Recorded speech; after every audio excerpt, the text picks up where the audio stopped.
Dan, would you please give the invocation?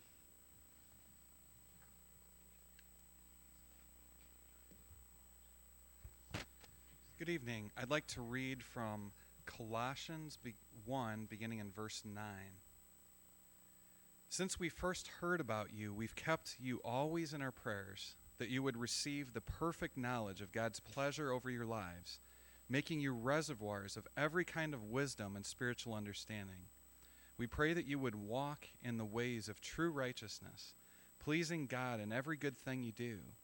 Then you'll become fruit-bearing branches, yielding to his life, and maturing in the rich experience of knowing God and his fullness.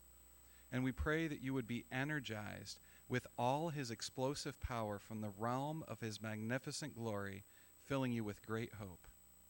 Your hearts can soar with joyful gratitude when you think of how God made you worthy to receive the glorious inheritance freely given to us by living in the light. He has rescued us completely from the tyrannical rule of darkness and has translated us into the kingdom realm of his beloved Son. Jesus, I pray. Thank you, Dan. So now that it is 6 o'clock, we'll officially call this meeting to order. Madam Clerk, would you please take the roll? Mayor Miller, Here. Alderpersons Borneman, Here. McClanathan, Here. Ross, Here. Parker, Here. Busker, Here. Brashaw, Here. Mysick, Here. and Berberay. Here. And could you please stand and join us with the Pledge of Allegiance led by Alderman Ross? I pledge allegiance to the flag of the United States of America and to the republic for which it stands, one nation, under God, indivisible, with liberty and justice for all.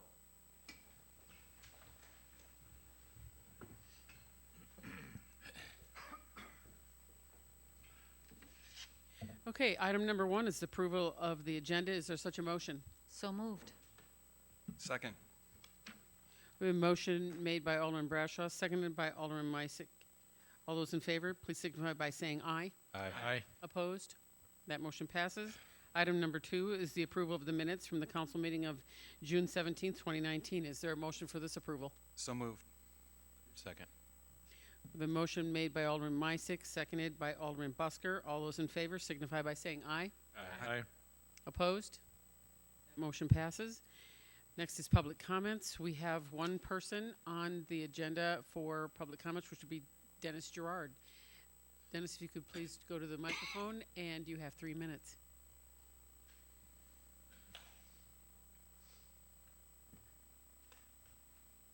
Madam Mayor, members of the council, I want to thank you for giving me this opportunity to share some thoughts with you that I have concerning the residency requirements as they were addressed at your last council meeting concerning emergency personnel in the city of Freeport. My name is Dennis Gerard. I've served as senior pastor at Laurel Street Community Church for over 25 years. I have, in my lifetime, served as an EMT running with the ambulance in Mount Carroll, built a fire department on the Navajo Indian Reservation, where I was also trained and served as a fire chief for that department. I've also served as chaplain with numerous police and fire departments across the country. I share these credentials only to validate that I do have an idea of what our emergency services people go through and what their life is day in and day out. And I do admire it. I appreciate that you are attempting to do what you believe is best for the city of Freeport. Honestly, I love living in Freeport. I raised my children here and they went to public school here. I have no complaints. But it's my belief that the current course of action that you're pursuing really will not benefit Freeport but cause harm to something that's not broken. I've heard you speak about the need to bring our emergency service people closer to the city, to bring things together. The question is why? What do you hope to gain and at what cost? Currently, we have probably the finest police and fire departments in northern Illinois. All you have to do is look at the quality of the individuals that serve. Men and women who put not just time, but their lives on the line with each shift that they work.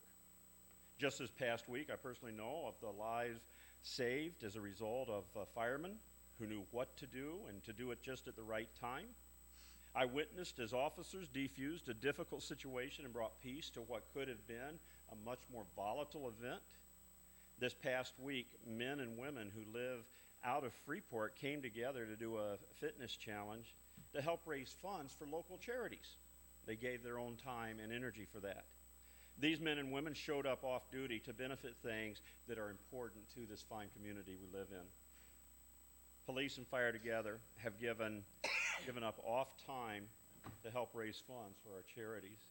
I've seen the police and fire come together and do basketball games, softball games, activities to help raise funds that promote things in our city and in our community, and to just kind of make Freeport a better place to live. As I was thinking about this, I have to ask, have you considered the impact, the true impact of the proposal and what that proposal would have on families working in emergency services in our community?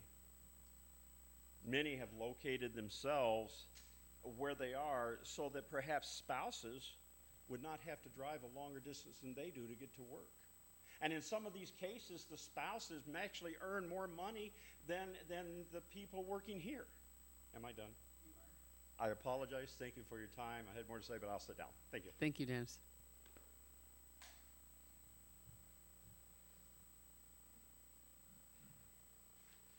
Okay, so that's all for public comments. So we move on to item number 4, which is the consent agenda. The consent agenda will be considered to be routine in nature unless there's an item that a member of the council would like to have removed for further discussion. Is there any item that the council would like to be removed? Seeing none, the consent agenda consists of A, the approval and placing on file the City of Freeport employment agreement with Fire Chief Brad Liggett, the minutes from the Liquor Commission meeting from April 11th and May 9th, 2019, the minutes from the Planning Commission meeting from April 10th, 11th, and the 17th, 2019, the minutes from the Historic Preservation Commission meeting from May 21st, 2019, and the Fire Department Incident Loss Report for May 2019. Also is B, with the approval of the finance bills payable in the total of $516,928.41, and C, the approval of payroll for pay period ending June 22nd, 2019, in the total of $560,298.41. Is there a motion to approve the consent agenda? So moved. Second. We have a motion made by Alderman Berberet, seconded by Alderman Ross for the approval of the consent agenda. Madam Clerk, could you please take the roll? Ross, Aye. Parker, Aye. Busker, Aye. Brashaw, Aye. Mysick, Aye. Berberet, Aye. Borneman, Aye. and McClanathan. Aye. Motion passes 8-0. Thank you. Item number 5, the service awards were not able to make it this evening, so we'll move on to item number 6, which is the acceptance of an appointment. Madam Clerk, could you please read this? Acceptance of designation of Freedom of Information Act Officer, Andrew Schroeder, Detective Lieutenant, Freeport Police Department. Is there a motion for this acceptance? So moved. Second. We have a motion made by Alderman Parker, seconded by Alderman Busker. Madam Clerk, could you please take this roll? Ross, Aye. Parker, Aye. Busker, Aye. Brashaw, Aye. Mysick, Aye. Berberet, Aye. Borneman, Aye. and McClanathan. Aye. The appointment is accepted 8-0. Thank you. Item number 7 is the second reading of ordinance 2019-38. Could you please read this? An ordinance of the City of Freeport approving and authorizing the city to enter into a lease purchase agreement with Deere Credit for a backhoe loader and an excavator, and the purchase of a trailer from Westside Tractor Sales. Director Kopansky. Yes, thank you, Madam Mayor. 2 weeks ago, at the first reading, I presented an overview as to what our heavy equipment, where we go and do various tasks throughout the city, throughout the divisions, backhoes, and other equipment. Some of the stuff is in excess of 25 years old. In the capital plan that was approved, these items were there. And at this second reading, looking to seek approval for a lease on the backhoe, the excavator, and purchase of a trailer. And what this work will do, especially the excavator, we will look to keep some tasks in-house rather than farming them out to a contractor because we did not have the equipment or the capability of what we will now be having to go and work on. Madam Mayor, Alderman Brashaw. thank you. Director Kropansky, we talked about this before. Has anything changed since we last had this discussion regarding these items? No, ma'am. Thank you.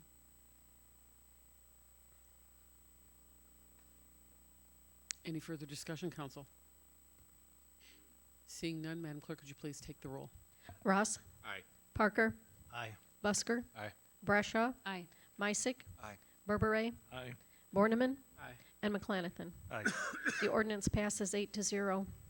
Thank you. Item number 8 is the first reading of ordinance 2019-37. Could you please read this?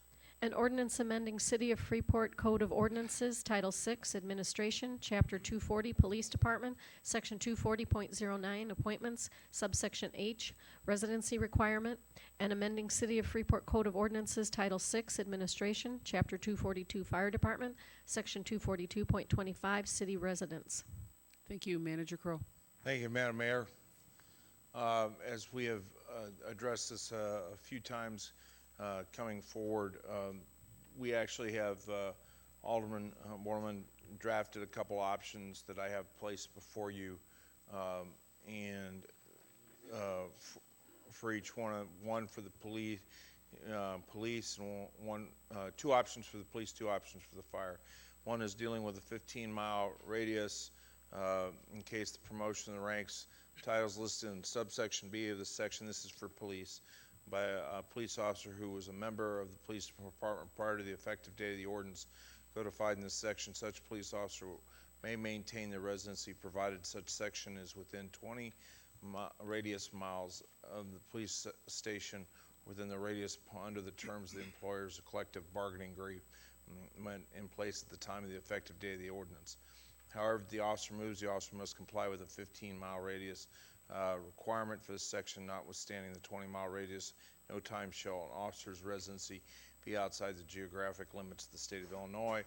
The fire case on this is the case of promotion of one of the ranks and titles listed in section B by a fire officer who's a member of the fire department prior to the effective date of the ordinance codified in this section.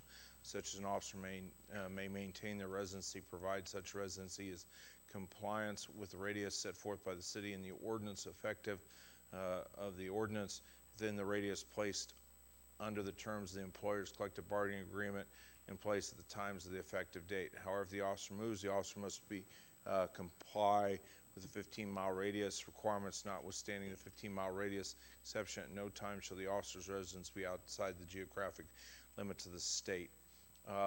The other portion of the ordinance, the other recommendation, the option 2 is make the residence within the boundaries of Stevenson County.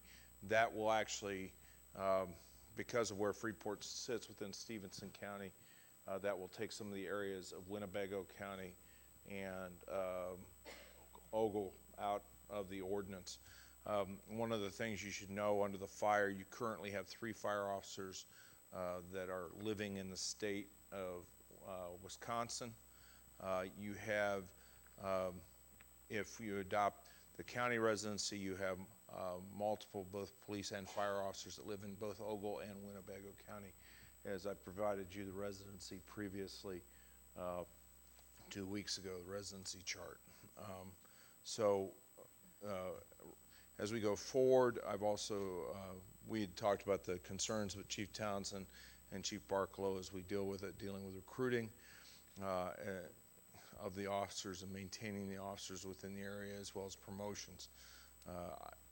Roxanne and I are looking for, Attorney Sosnowski and myself are looking for guidance as to how the council would like to go proceed on this, so as we draft the ordinance moving forward. So I'm opening it to discussions or questions.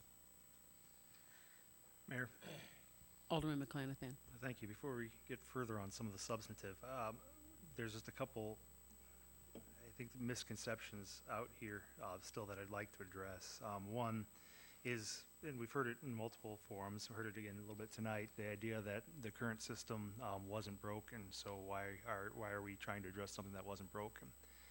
Fact of the matter is that at least with one department, the system was broken. It was brought to our attention. It wasn't, we weren't going out searching this residency issue. It was brought to our attention that we had management in one department that wasn't in compliance with the rules as they currently stood. So the question for us is, what do you do about it when there's non-compliance?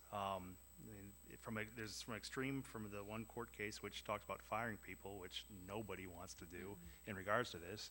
And so we said, how do we address this when it's out of compliance? If you're going to have an ordinance, you need to enforce it. Otherwise, why have the ordinance at all? So if we're going to have the ordinance, how do we craft something that brings everybody into compliance moving forward without punishing the current people? And that was the other thing, the true impact of that. The way that we drafted this was to have the true impact for people currently in the department under their current rules be negligible. And so how it's written on this, and in the plain language of it, it's, just to go back on the history on it, the management side for fire, as it currently stands today, if nothing's changed, as the ordinance says, it's on the books, says that the management needs to be within 4 townships that are listed on there. And then for the police management side, there was a 20-mile radius. There wasn't anything about townships. The issues in regards to compliance were with some individuals at the management level on it. So there's an inconsistency with the two things as they are today and as they stand. So the proposal was, let's put it at 15 miles. It's a little bit less on the police side. It's expansive on the fire side. And then we have a uniform standard for management moving forward.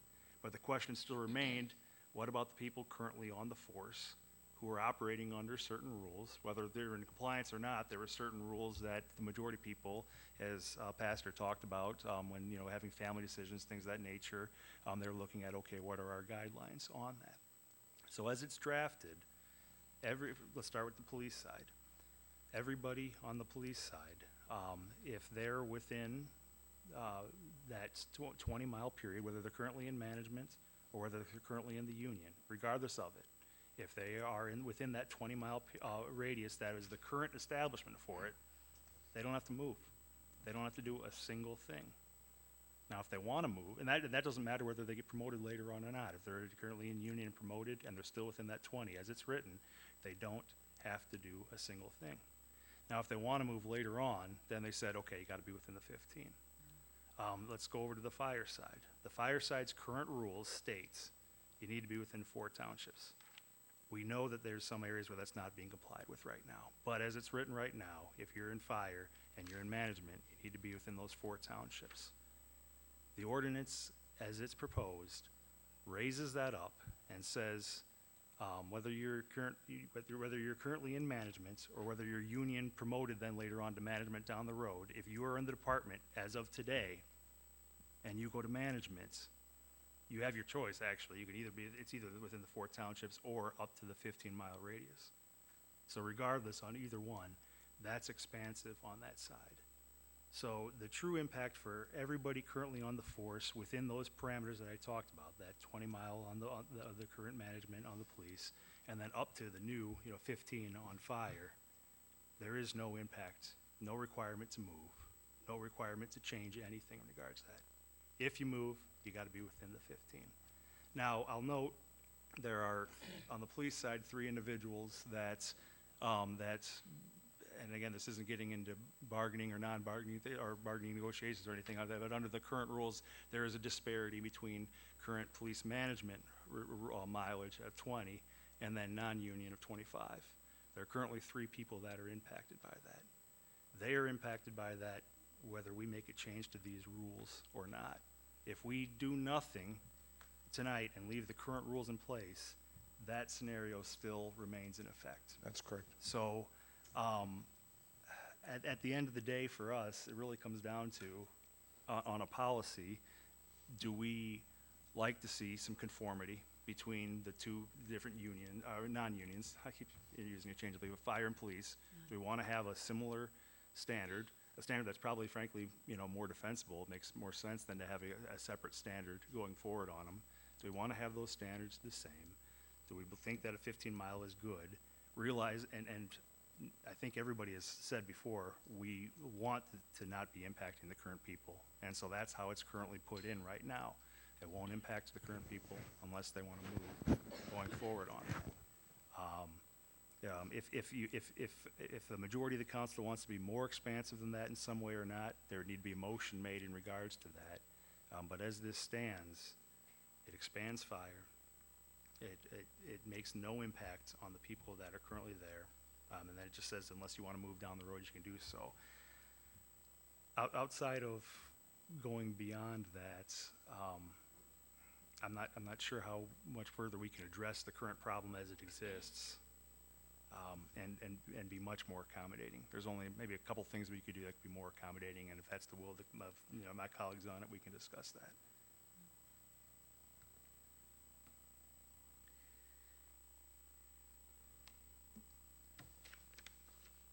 Further Madam Mayor. discussion, Council. Madam Mayor? Alderman Brashaw. Thank you. First of all, I want to thank Alderman Borneman for putting together this draft that he did with a couple different options for us to consider. There again, I mean, not all great minds think alike. We all have different ideas of what will and will not work, and he put a lot of thought into it. I looked at his options, and I thought option 1 seemed fair, but there were a couple inconsistencies in there that in the future may or may not punish our current officers or people that are already in non-compliance. And non-compliance means that they're already going against the grain for what we have in ordinance rules. So I too looked at this ordinance as Peter McClenathan had, and I said, I think this is the most fair we can go. We're not punishing anyone. We do have a few non-union persons that perhaps are already being grandfathered in if we pass this as such, who may want a promotion and may want to stay where they're at. And that's something that I said I would be willing to look at also. There again, we would have to make another proposal to change this ordinance, if so be. As far as Pastor Gerard spoke to us from the heart, and I really appreciate that. I think all of you know how much I am tied in with the fire department. I'm very fond of our firemen and also our policemen. I'm friends with many of them on both forces, and I would never want to do anything to hurt them. And because this is dealing with issues that we have to legislate on, I've also been very careful not to speak to anyone personally about this, including my husband, who's a retired firefighter. I can tell you a couple instances, though, where we have firefighters and or first responders that need to be on scene immediately, and it's nice if when you have a fully engulfed burning building to be able to get those officers and those firefighters there. And I know when my husband was called in on, got there in time, and he actually saved a life. He helped carry a person out of a building, a large person that they needed some of the bigger guys on. And if he would have lived in Wisconsin or 20 miles away, that person may not have made it because there was a death in that building that day. They got 2 persons out and 1 they didn't. So I do think that sometimes proximity can save lives. I do realize that not everyone has that choice to live right in town, or they may not want to make that choice, and I'm willing to make those concessions too for those persons. And I think this is almost the most fair proposal by passing this ordinance that we can do by grandfathering people in. Thank you. Alderman Burberry. Thank you, Mayor. Eric, also thank you for your thoughts and comments. Very, very good. Personally, I believe that it would be best that both organizations, police and fire, go by the same rules. 15 miles seems to be logical. Secondly, I'm somewhat concerned that we're thinking about legislating for exceptions. We have individuals, not mentioned by name, who might be forced to move if this legislation went into effect. And I don't know that legislation should deal with all the exceptions. Yes, you can have grandfathers now, but in the future, these gentlemen and women know what the rules are, and the rules are you have to live within a certain distance. And you have to think about that in your future. Most people have to think about their future when they're applying for a new job or looking to get promoted, and what that might mean. You get promoted, you get transferred across the country. Maybe you didn't want to, but you know what? That goes with the territory. So I think we should not try to legislate exceptions. Thank you.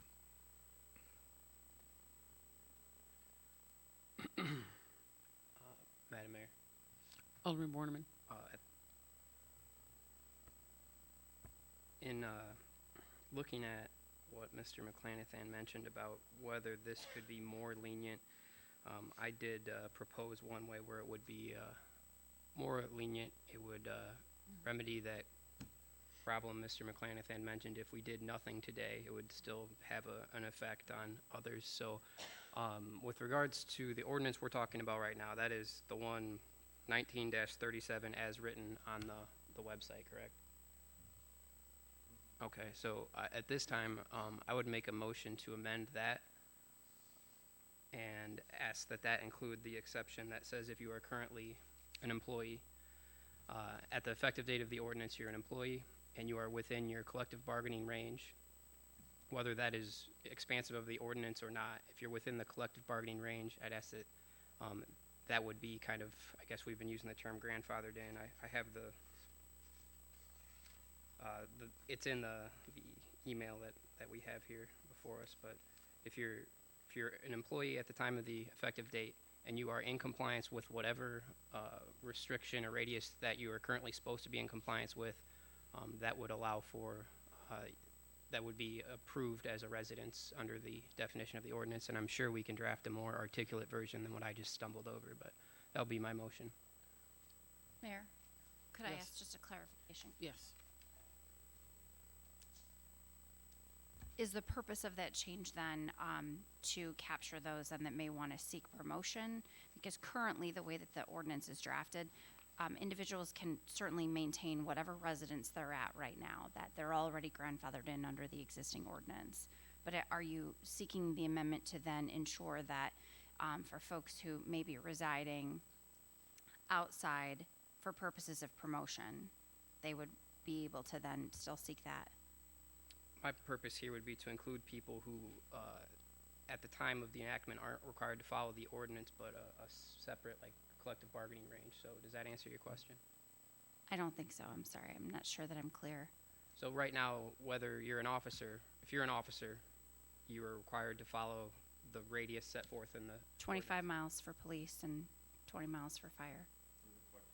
Under the collective bargaining agreement, yes. Okay, because But once they get promoted to management, which is the sergeant or above level in the police, or the district chief, so the fire and the sergeant above for police, they have to go to 20 miles.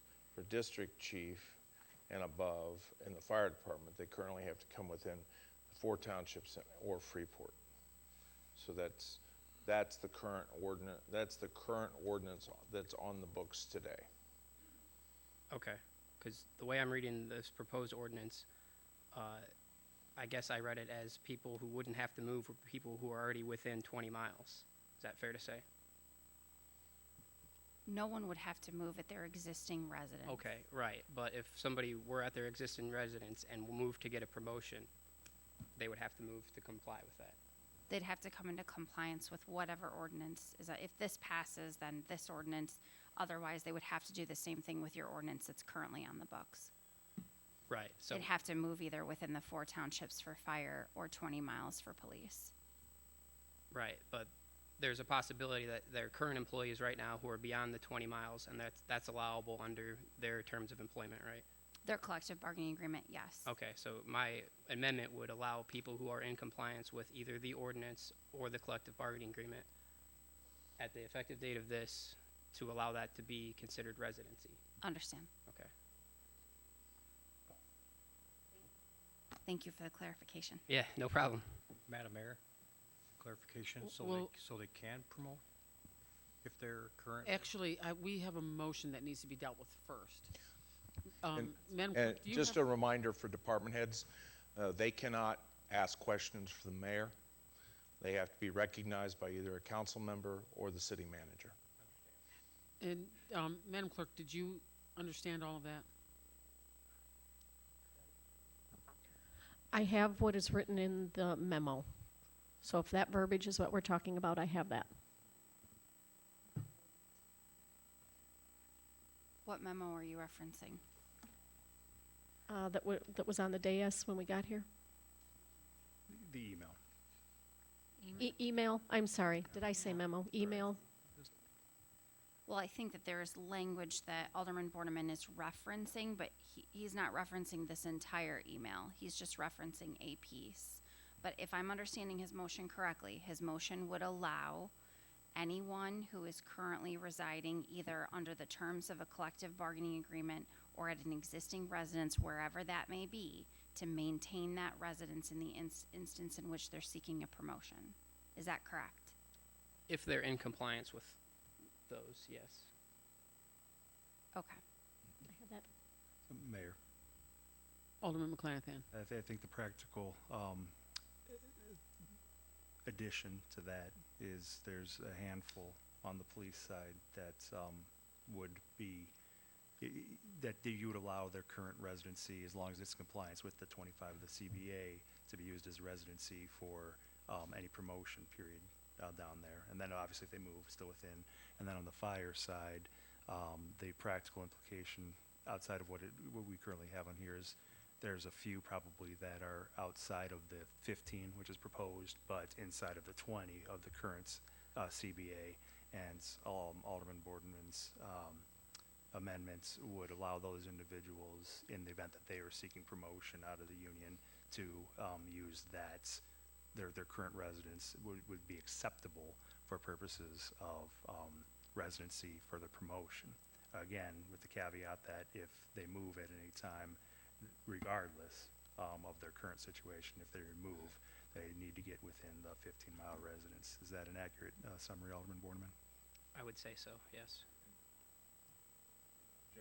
Just for my clarification, does that include the 3 individuals that are in Wisconsin? My amendment isn't really touching on that. I don't want to get that in part of this. 'Cause Okay. I'm not sure how that would be voted on. I don't know how this will be voted on, but Well, we do have a motion on the floor. So at this point, we probably need to see if there's going to be a second. And then a debate on the amendment. I believe that Alderman Borneman has made a motion to amend ordinance 2019-37. Okay, so we have a motion made by Alderman Borneman, seconded by Alderman Parker, as so stated.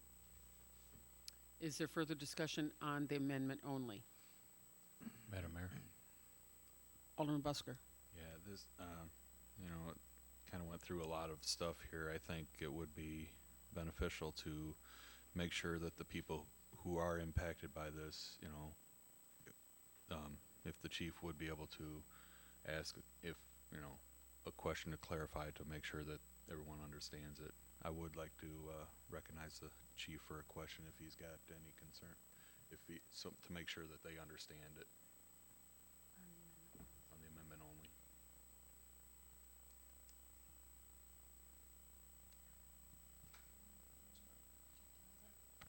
Madam Mayor? Yes. The only real question I had was, we were discussing was, were these individuals that are grandfathered, that live outside the 4 townships for management for fire, or the 20-mile radius for police, that are non-bargaining, are they eligible to promote living at their current resident? And my understanding is that's yes. when you say non-bargaining, I guess so individuals who are already in management that are seeking to move up, is that what you mean? Yeah, Correct. that was my understanding of this. I mean, that's how it was written at the last meeting. Yeah, this is just adding an additional exception. I think the confusion lies in the grandfathering. When I say grandfathering, I think of all-encompassing. We're bringing everything in. Everybody that's currently a hired employee for the city would be eligible. That's how I look at it. That's how I think it's best for my department. that everybody that's here that's hired gets an opportunity to promote and still stay at the residence that they're at. I have no trouble with the 15 mile and doing what you guys want to do after that, or if they want to move, I'm in favor of all of that. But I think it's hard to tell somebody that's worked 20-some years and worked up the ladder, and at the 22-year mark or 23-year mark in their career, basically say you can't promote unless you move. You know, they've got established families, their wives work, their kids are in school, all the things we talked about before. I don't want to get on my grandstand, but if you're talking about it being fully grandfathered and allowing these people the opportunity to promote without being forced to move, I think that's what's best for my department. Thank you.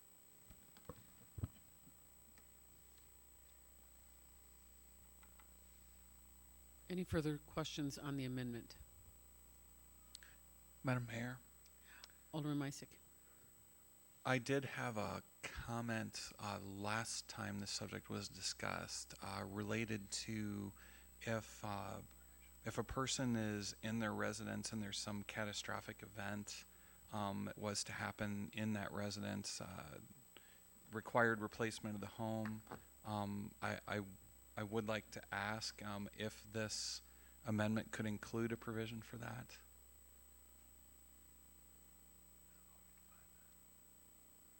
Is your question directed to Alderman Yes. Borneman? Yes, if he'd be willing to include that in the amendment. Well, that makes sense and seems fair. I guess I'm struggling how to phrase that, but obviously Sure. some exigent circumstance where the house is destroyed, for lack of a better term. Mhm. I would certainly be, I don't know who would be against an exigent circumstance situation that involves an emergency or something, but so I would join that and make that part of the motion. An amendment to the amendment, I guess, is where we're at. To add language for exigent circumstances. So if we look at the definition section of the ordinance itself, it talks about residence and then a resident, meaning a principal place of residence or abode. The way that I would define that is if there was some natural disaster or something that occurred at someone's residence upon which they could no longer reside, but they had established temporary housing elsewhere, that's not their principal place of abode. And so they would not be out of compliance with the ordinance while they were awaiting for their home to be repaired.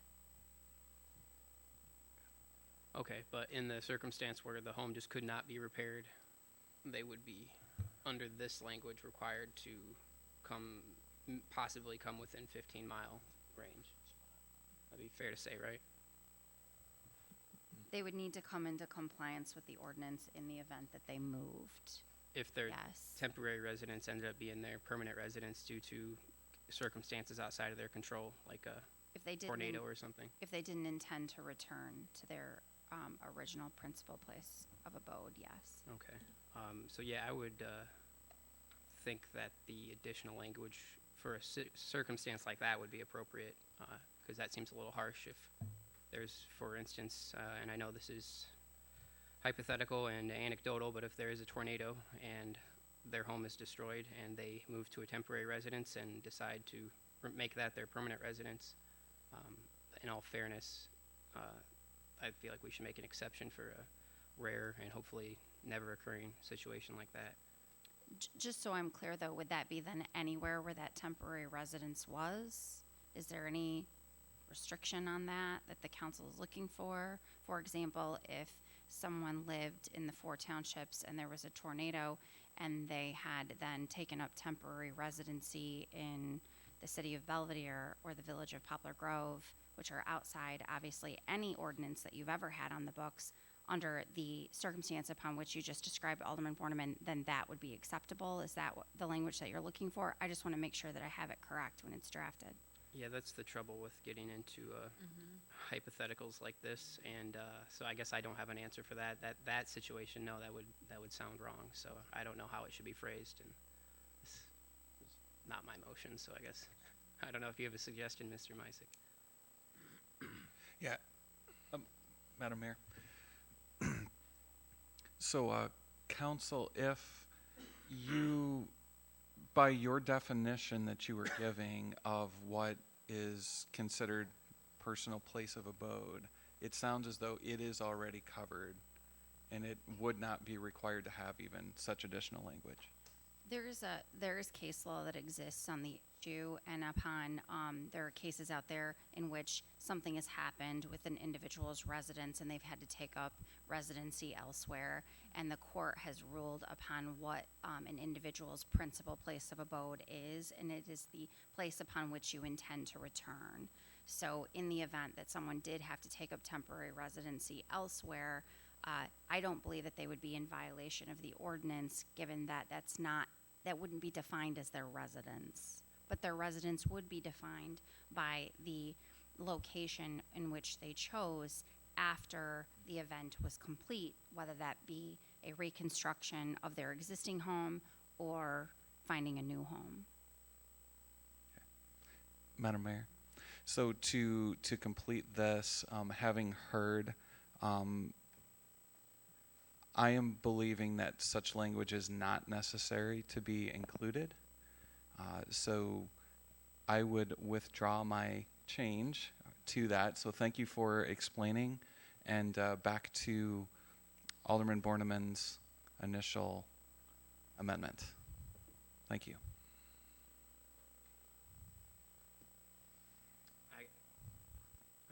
I don't have any more discussion.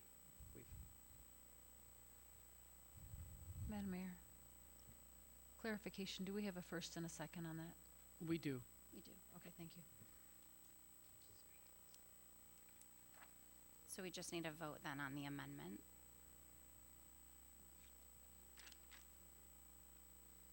Well, given that it's probably best that Alderman Borneman recap his motion if he'd like to, but I believe the intent of his motion is to allow residency for those who currently are residing in residence that is called out for under the collective bargaining agreement, and that residence would be an acceptable place of residence for purposes of seeking a promotion. Because again, remember, at the end of the day, this particular ordinance is only instructive as it relates to non-bargaining staff.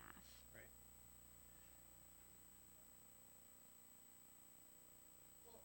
Yes, his motion is keeping it at non-bargaining. Yes, it's just creating an additional exception. Would that be fair? Yeah, it's expanding the definition of residence to include your current CBA range. Mayor? Alderman McClanathan. The only thing I'd note about the amendment here is it would actually expand for a very limited group of people. And so it's a situation that's probably not likely to reoccur, because again, this is just for those who are currently here. But for those individuals, it actually expands the radiuses beyond what is currently allowed under either version of the ordinance. And if, again, we're probably only talking about 6 people, maybe, potentially, over the lifetime of this on here. But if we do, just note that it is expanding it beyond what, again, is currently even permissible at this time.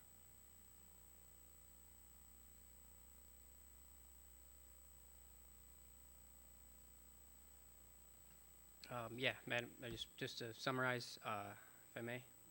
So right now, this ordinance would, if you, current employees of these departments would be allowed to basically remain where they're at, but going forward, new hires would be, when they're up for a promotion, they would be subject to this, the more restricted, the 15-mile radius. So it kind of accomplishes what we've been talking about of being as least punitive to current employees, whereas we do accomplish something where both departments are uniform, and at the same time we do move them closer to the city which they serve. Okay, just for clarity, you said it was more restrictive, but it's not. It's less restrictive. Or did I say that backwards? There's. Yeah, if I said it was more restrictive, that's not true, because it's less. It's expanding it, right? So I didn't mean to say that. If I said that, I misspoke. But moving forward to new hires, the number is going to be 15 for when you want a promotion, and that's set for both departments. And moving forward, we're accomplished the goal that we were trying to get. Okay, so if there's no further discussion, Madam Mayor, Alderman Meisak. just a comment here. I thank you, Alderman Borneman, for bringing this forward and for really taking the time to think this through. This does meet the original intent that I had brought forward in our last session of allowing people who are serving to follow their dream, right? To follow the letter that was established when they were hired. It allows for that freedom and flexibility to do that, but yet does take into account the future and new hires to come in within a specific radius. So I am in favor of this amendment. Thank you. Okay, so Madam Clerk, could you please take the roll on the passage of the amendment only? Ross? Aye. Parker? Aye. Busker? Aye. Brashaw? No. Meisak? Aye. Berberay? Aye. Borneman? Aye. McClanathan? No. The amendment passes 6-2.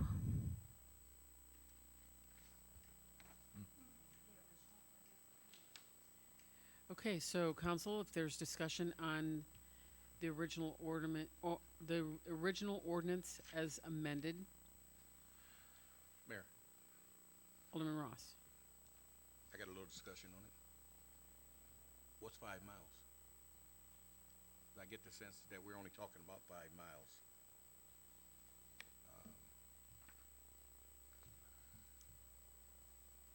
You never know. I mean, like Alderman Bradshaw said, that the fireman was 15 miles within getting there on time.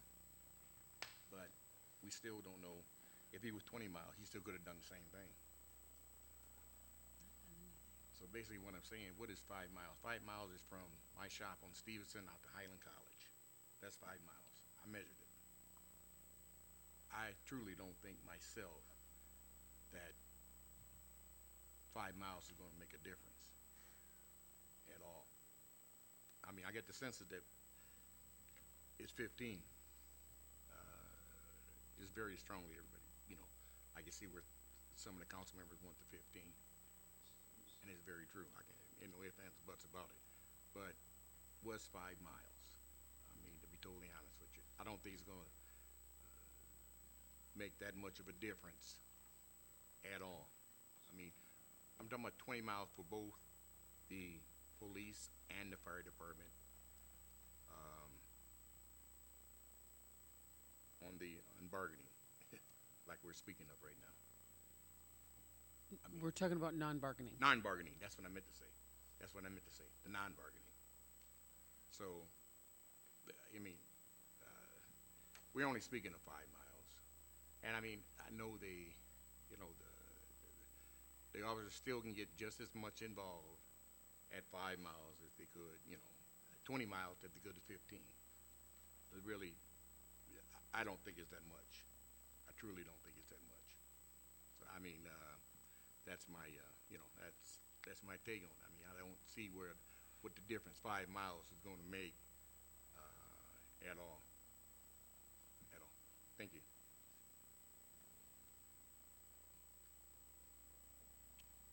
Mayor, Alderman McClanathan. looking at, with the amendment here, now that's passed in regards to that, I guess one of my hopes is that we will have compliance with the ordinance moving forward, because we have a situation here now whereby for everybody, I mean, we're going to come out of this tonight whereby individuals who currently didn't have a path to promotion and management under the rules as they existed at this time now have a path under their current residence. So this is actually for everybody, for people currently on here, it's actually expanding certain things, and it's expansive, and I hope people appreciate that. Not only is it not punitive in regards to it, but it's actually expansive. Again, people have a pathway to promotion that they didn't have coming into here tonight. And in regards to the going forward on the 15, you know, it expands fire. It restricts police on moving forward. We currently require every department head that's sitting on this table to be inside the city of Freeport, and have had no problem with any attracting talent in regards to that. So I think when you're moving up the ladder here in regards to this, you're coming a little closer in regards to it. But again, I don't want to lose sight of, you know, coming out of, I don't want to be any misconception. We're talking about new hires going forward, and what their rules are for when they're getting promoted to management. For everybody else here in regards to it tonight, there's actually been an expansion for a handful of individuals. No punishment to anybody who's currently on there, and actually expansion for a couple of handfuls of materials. I think that's beyond as fair as it could be for anybody moving forward. I would make a motion to move forward the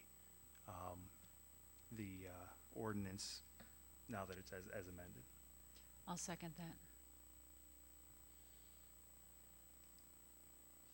Okay, so we have a motion on the floor made by Alderman McClanathan, seconded by Alderman Brashaw to move ordinance 2019-37 as amended to the next council meeting. Unless there's any further discussion, we will move on to item number 9, which is the adoption of resolution 2019-31. Could you please read this for the record? I'm sorry, Mayor, which resolution? 9. Item 9. Resolution of the City of Freeport authorizing and approving an agreement with Fairgram to provide Phase 3 engineering services for the Pecatonica Prairie Path Project, which is Teddy's Crossing to US 20 bypass. Thank you. Director Carr. Yes, thank you, Madam Mayor. I believe it was last council. I brought forth the IDOT resolution that they required, so that way we would appropriate funds for the Peck Path project in its entirety. In doing so, we have begun negotiating and talking with Fairgram regarding their contract, their fees for the actual construction inspection portion of this. In doing so, we also do want to remind council that the fee will be split into thirds after 80% is paid for by the ITEP funds. So the number here will be 20% of that number, and then a third of that 20%. But the contract, or the fee price for Fairgram for this part of the project would be $143,671.11. And that's the amount that's split by 3. That is the whole amount, so it would be 20% of that and then a third of that. Thank you. Madam Mayor, just a reminder for council that we did select Fairgram through a multiple process. We had initially 5 companies that applied. That was we had a QBC board as we went forward with this, that were myself, Director Bucas, Director Carr, and Jack Carey all sat on, and we reviewed in each one of those presentations, so, which is the requirement for this type of project. Madam Mayor.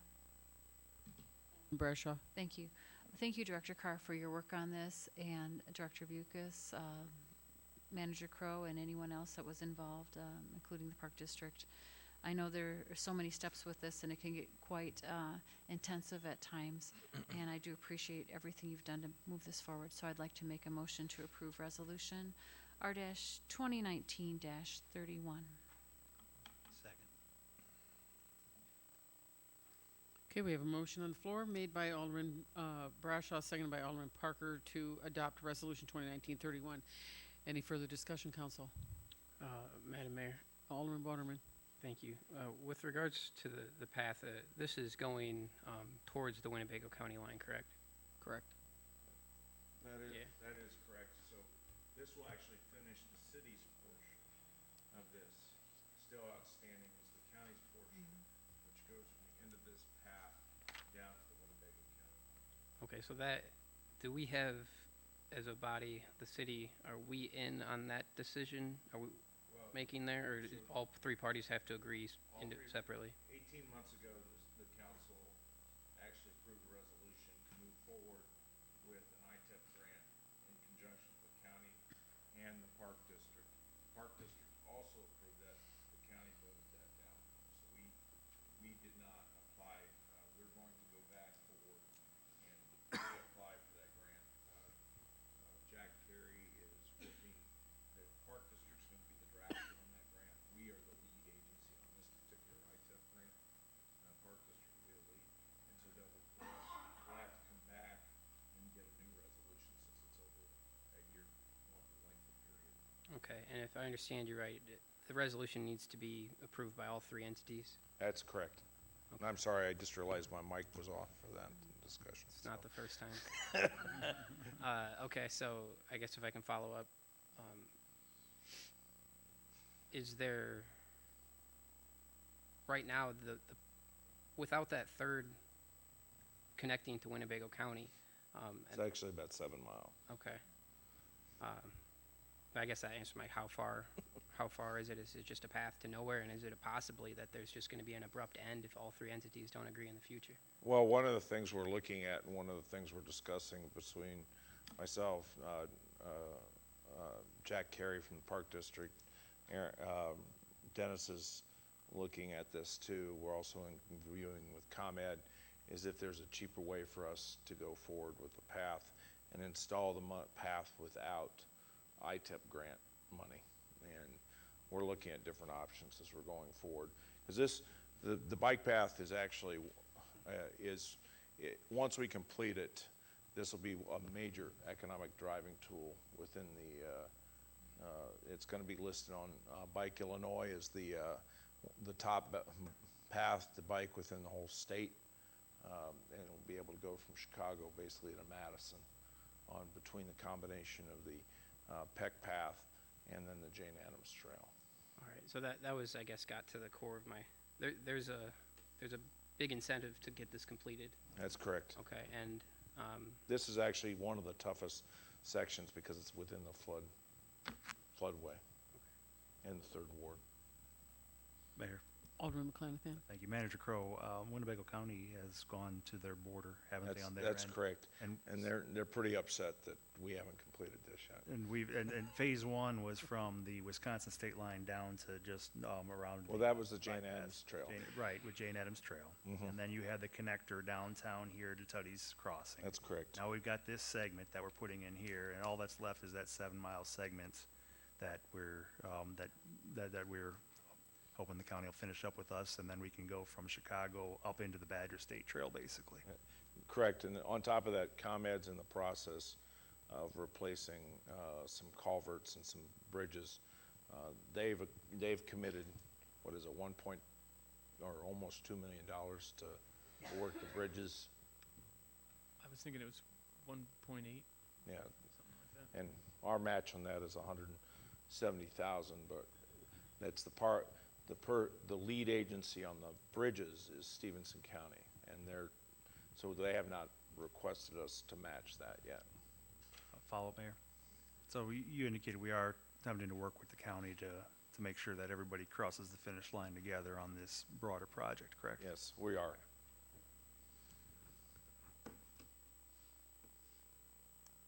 If there's no further discussion, Madam Clerk, would you please take the roll on the passage of this resolution? Ross. Aye. Parker. Aye. Busker. Aye. Brashaw. Aye. Meissick. Aye. Berberet. Aye. Borneman. Aye. And McClanathan. Aye. The resolution is adopted 8-0. Thank you. Item number 10 is the approval of the bids opening on June 20th for the Fields of Freeport. Director Carr. Yes, thank you, Madam Mayor.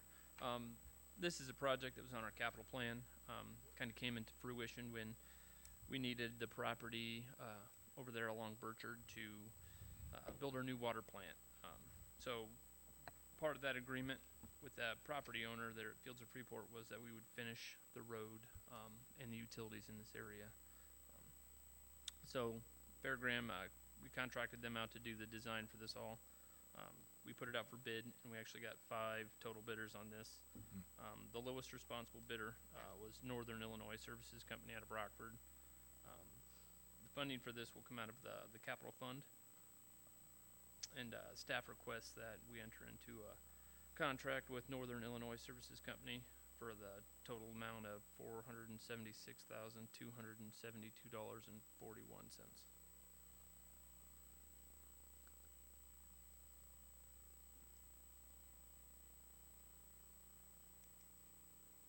Questions, council? I don't have any questions on that. I've reviewed it, but you have a question? Yeah, sorry, I'll butt in again.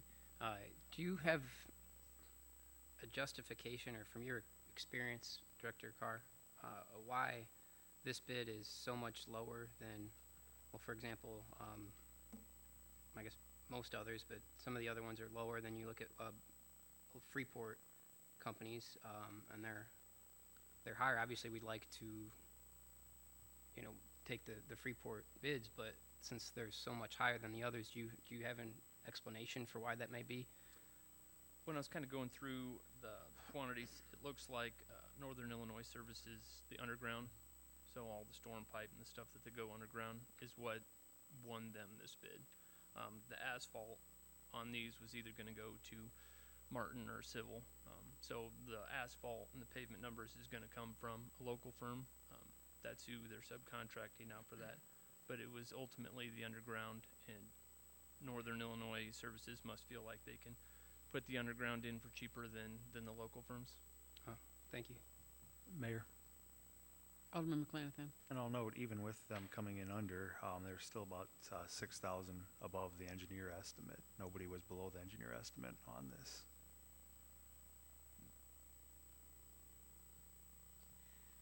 Madam Mayor, Alderman Brashaw. I'd like to make a motion to accept the bid to Northern Illinois Services Company in the amount of $476,200 and something, because I didn't catch the rest of the numbers. Would there be a second? Second. So we have a motion made by Alderman Brashaw, seconded by Alderman Misick for the approval as so stated. Is there any further discussion, council? Madam Clerk, please take the roll. Ross. Aye. Parker. Aye. Busker. Aye. Brashaw. Aye. Misick. Aye. Berberay. Aye.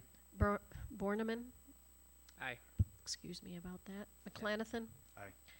And that motion is approved, 8-0. Thank you. Item number 11 is the approval of the purchase of a message board. Manager Crowe. Thank you, Madam Mayor. This is something the staff has been discussing internally for about 2 years as we go forward. We have no way to let the public know when we've got a road closed, when we've got trees down, when we have flooding about to happen within areas within the city. We looked at renting a board the last flooding, and the cost and the availability of the board was astronomical to get the board up here. So we looked at it and said it was actually cheaper for us to buy a board. This is, the police department and the fire department have both wanted these as well, going forward on projects that they are working on, as well as the street and water and sewer. It's for $12,000. We actually went out for a couple different, went out and had, 3 companies bid on it. And this was the low bidder and met our requirements for it. So this would give us another way to communicate to the citizens. Our recommendation is go ahead and approve this. And this was planned in the capital plan. Madam Mayor, Alderman Brashaw. thank you. Manager Crowe, in your opinion, would this help with public safety? Yes, it would help with public safety as well as advanced notification on possible flooding. One more follow-up. Do these run on a generator or a battery? They are solar powered. Solar powered, clean renewable energy source. Glad to hear that. Madam Mayor, how soon do you have to have it out in order to, when I'm speaking of keep the batteries full charge, say it's sitting, it'll be stored, so if we got an emergency, will it be ready to go? I saw that. I can't remember it. It's designed to run 12 months in most regions without actually manually charging it. But as for how much sunlight it needs, I am not seeing that. I remember seeing it, but I do not see it right now. This may sound, Madam Mayor, this may sound crazy, but even though it's solar, can you still hook electrical up to it? That's an option, we can buy it. To charge it, Yes. to keep it, top, seriously, we top it off.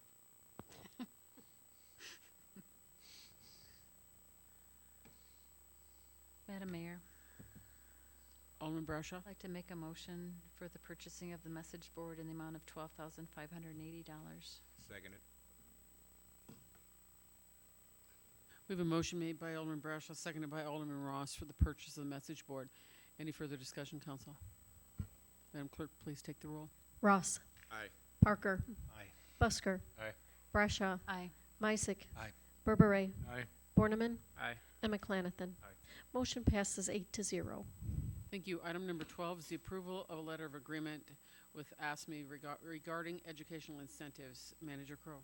Thank you, Madam Mayor. So we've had an ongoing discussion post-contract with ASME to align our licensing requirements and bonuses that had been laid out within the contract with what was actually being paid to the difference license.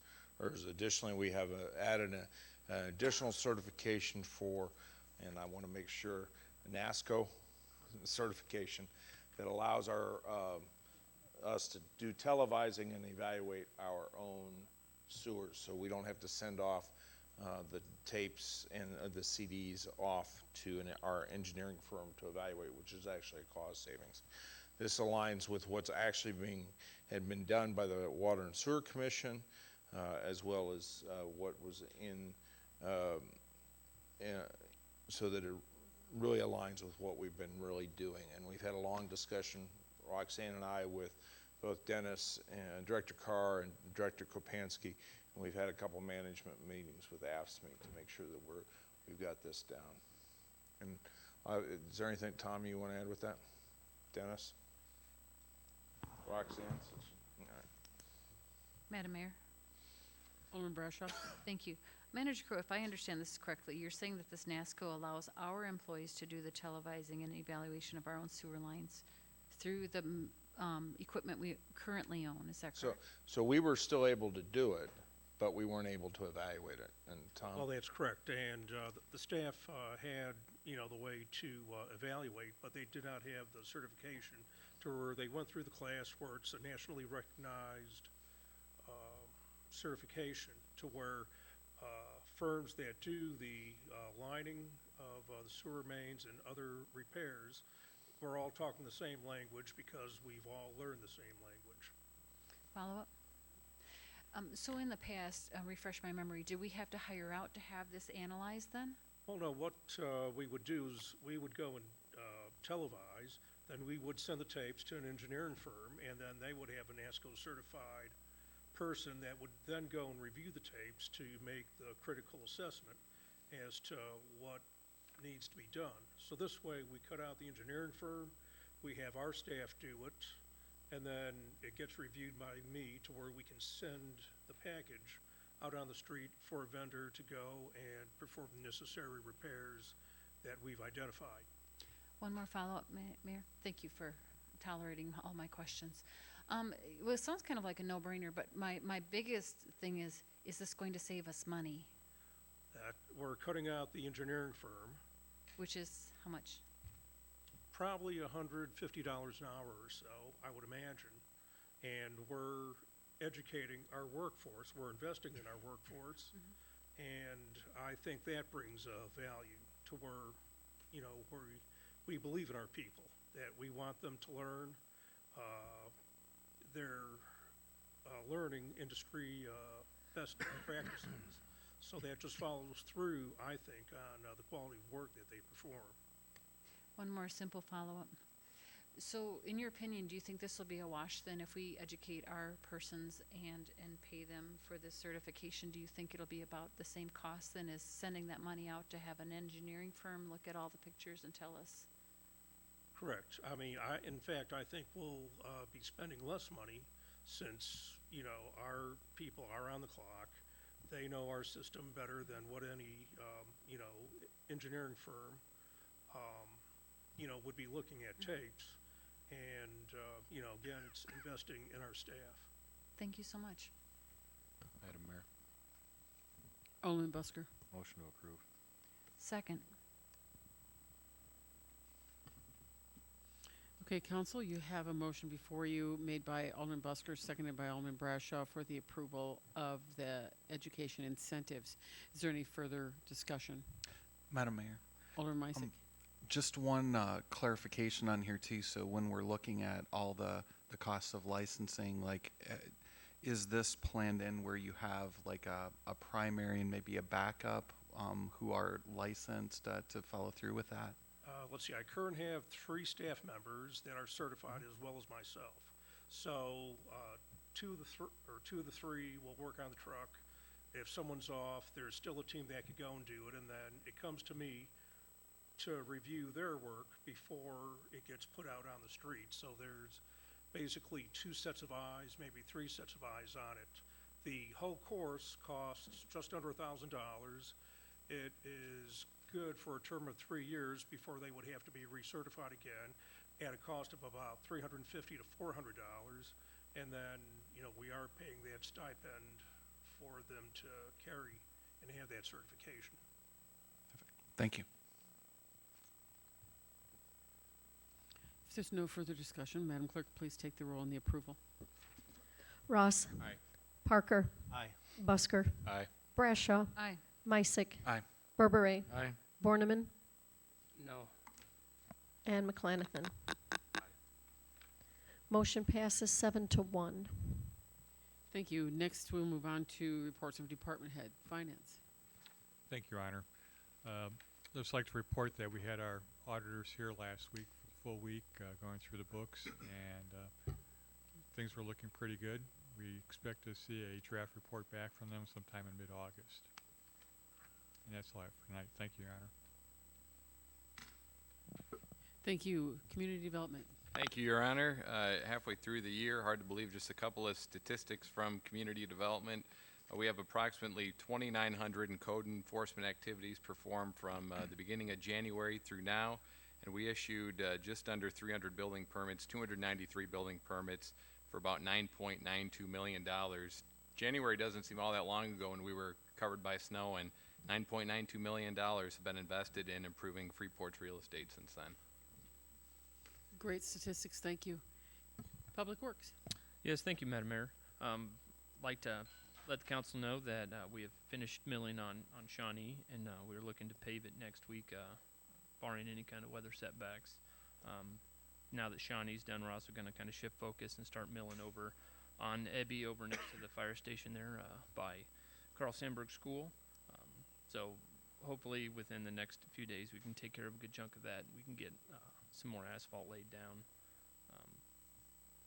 With the Peck Path construction, we're waiting on IDOT to kind of send us our contracts. They're a very slow entity when it comes to post-bid awarding, so hopefully we'll have that in the next month. And then our intern is actually going to start doing a little bit of a inlet condition survey, so he's going to go out and drive the town and give us an idea of which of our inlets are failing hard and which ones are passing, so got a little bit of work coming that way. Thank you. Madam Mayor, Yes. question for the director. When it comes to Shawnee, how far did we go? Down to 18th. Down to 18th? Yep. Okay. As you speculate, do you think we'll be doing any side streets or anything like that? We're going to pave all of what we've got milled right now with the approaches. We're going to stick with that. We're going to see where we get after Ebby. We're hoping to get Ebby and then Harrison done at the same time over there. It's looking pretty rough too. But I believe at one time we were speaking of the side streets like 13th, 14th, 15th, just going north and south. I know in the thing we called out, it might have been 15th. I'm not sure if it was north or south right now. But once we get done with that little Ebby. Down further, yeah. Yep. If we have enough time, after we get our utility service cuts paved in, then we'll shift back into the arcade for the rest of it. All right. Thank you. Mayor, Alderman Borneman. a quick question. I'm sorry if you covered this, but how is the Woodside project, where are we at on that? And if you covered that, I apologize, but So the reclamation company, so Dunn came up and did their pavement cores. I've reached out to them, and they haven't decided on a start date yet. So they're still working on an actual pavement design for it, how much cement they're gonna need. So once they get ready to go, they'll let us know, and then I can let council know. Is there a set projected end date yet, or that depends on the start date? Yeah, it was, they have to be done at the same time as the other, our Golden Place Recycling, and it's in October, so they have to be completed by that date in October. Thanks. Okay, fire. Thank you, Madam Mayor. Fire Department's been busy. I'd like to let the council know we're preparing for Chief Brad Liggett's arrival July 8th, so we're getting kind of a general package ready, trying to bring him up to speed. Also, this week is the 4th of July. I'd like to encourage everybody to have a fun but safe 4th of July holiday. We're gearing up for the Light the Night Freedom Festival and, of course, the Stevenson County Fair next week also. So we're pretty busy, but we're ready. Thank you. And police. Thank you, Mayor. I just want to remind everybody with the holiday this week, we're going to be having extra patrols focusing on occupant restraint and impaired driving all the way through the weekend. So there's going to be more officers out there on the streets looking for those violations. Thank you. And water and sewer. Yes, thank you, Madam Mayor. I'd like to go and give an update about the Float Street project. The sanitary sewer has been installed from South Street up until Empire. And there is a small segment, the half street on Challenge, sort of where Semino's is to Sleazer Home Road. That's been done. It was put in service Friday, and now the 12-inch water main from south is proceeding north, and it's gotten to Pershing. I'd also like to make mention that for the second phase of Float Street, which will begin at Galena and carry its way and finish at Adams, that went out, the bid spec went out on the street last week, Tuesday. Expect to have bid opening July 30th and a legislative packet before council on the first meeting in August. Thank you. Thank you. Library.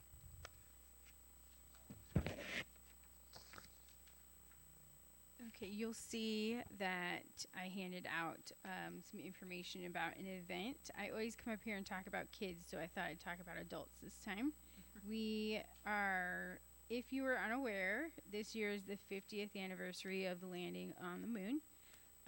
So we're doing a couple of events that are focused on that. On Wednesday, July 10th at 6:30, Sean Cheyenne and Tom Dunmore are giving a lecture about 50 years since the landing on the moon.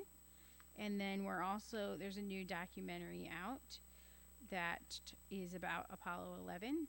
And we are going to have an outdoor movie showing on Monday, July 15th at 8 p.m.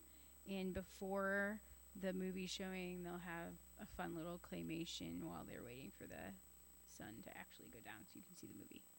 So that's all I have. All right. Thank you very much. And sorry, IT, I skipped over you. Okay. Then that leaves us with city manager's report. Thank you, Madam Mayor. Just to let the council know, we are officially a member of the Northern Illinois, soon to be the Region 1 Land Bank. Some good work done by Andrew and our intern, Abigail Maury.